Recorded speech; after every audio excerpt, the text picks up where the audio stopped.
ज्ञान the treasure में आपका स्वागत है। और हम आपको बताएंगे कि यक्ष और यक्षिणी कौन होते हैं और इनकी साधना क्यों की जाती है। देखिए, तंत्र की मान्यता है कि इस ब्रह्मांड में कई लोग हैं। सभी लोगों के अलग अलग देवी और देवता हैं जो इन लोगों में रहते हैं। पृथ्वी से इन सभी लोगों की दूरी अलग अलग है।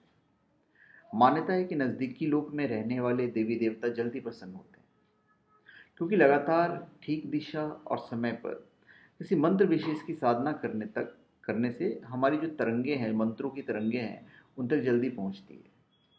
यही कारण है कि यक्ष, अप्सरा, किन्नरी आदि की साधना जल्दी पूरी होती है, क्योंकि इनके जो लोग हैं वो हमारी पृथ्वी के पास हैं। अभी यक्ष और यक्षिणी कौन होते हैं? यक्षिणी को शिव जी की दासियां कहा जाता है और यक्ष का शाब्दिक अर्थ होता है जादू की शक्ति। आदिकाल से प्रमुख रूप से ये रहस्यमय जातियां थीं।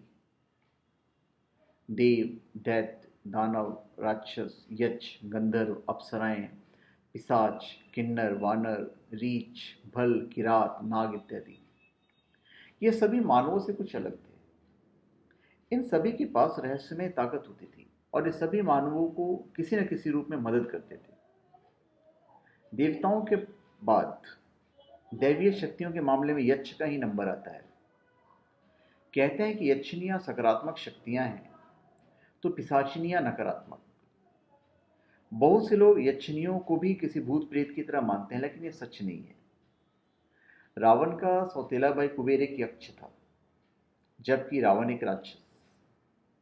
महर्षि पुलस्त्य के पुत्र विश्रवा की दो पत्नियां थीं, इलविला और कैकसी। इलविला से कुबेर और कैकसी से रावण, विभीषण, कुंभकर्ण, ये तीन का जन्म हुआ। इलविला यक्ष जाति से थी तो कैकसी राक्षस। इलविला यक्ष जाति से थी। जिस तरह प्रमुख 33 देवता होते हैं, उसी तरह 64 यक्ष और यक्षिणियां भी होते हैं।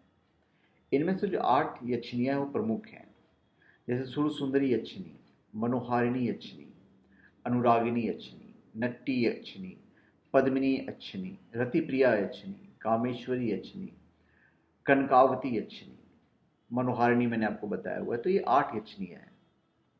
अभी किस यक्षिणी से क्या फल मिल सकता है ये भी हम आपको बता देते हैं। सुर सुंदरी यक्षिणी, यह यक्षिणी सिद्ध होने के बाद साधक को ऐश्वर्य, धन, संपत्ति आदि प्रदान करती है। मनोहारिणी यक्षिणी सिद्ध होने पर साधक के व्यक्तित्व को ऐसा सम्मोहक बना देती है कि हर व्यक्ति उसके सम्मोहन पाश में बंध जाता है। कनकावती यक्षिणी जो है, उनको सिद्ध करने पर साधक में तेजस्विता आ जाता है, बहुत तेजपूर्ण हो जाता है। यह साधक की हर मनोकामना को पूरा करने में सहायक होती है। फिर है कामेश्वरी यक्षिणी। यह साधक के पौरुष को बढ़ाती है, पौरुष प्रदान करती है और सभी मनोकामनाओं को पूरी करती है। रति प्रिया यक्षिणी साधक और साधिका यदि नियमित होकर इस साधना को संपन्न कर लें तो निश्चय ही उन्हें कामदेव और रति के समान सौंदर्य मिल जाता है। पद्मिनी यक्षिणी अपने साधक को आत्मविश्वास व स्थिरता प्रदान करती है और हमेशा उसे मानसिक बल प्रदान करती है, उन्नति की ओर अग्रसर करती है। नट्टी यक्षिणी जो है वो भी पूर्ण रूप से सुरक्षा करती है। इसे विश्वामित्र ने भी सिद्ध किया था। यह अपने साधक को पूर्ण रूप से सुरक्षित रखती है। फिर है अनुरागिनी यक्षिणी।